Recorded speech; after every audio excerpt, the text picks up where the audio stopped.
असते आणि समाज आणि देशाच्या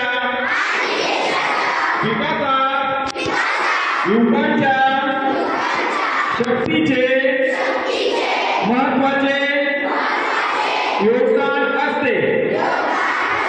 म्हणूनच जास्तीत जास्त हे आव्हान स्वीकारत आज आपण नशामुक्त भारत अभियानांतर्गत एकत्र येऊन प्रतिज्ञा करतो की केवळ समुदाय कुटुंब मित्रच नाही तर आपण देखील नशामुक्त राहू।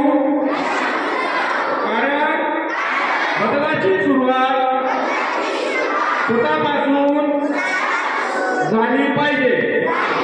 तसेच महाराष्ट्र राज्य नशामुक्त करण्याचा दृढ निश्चय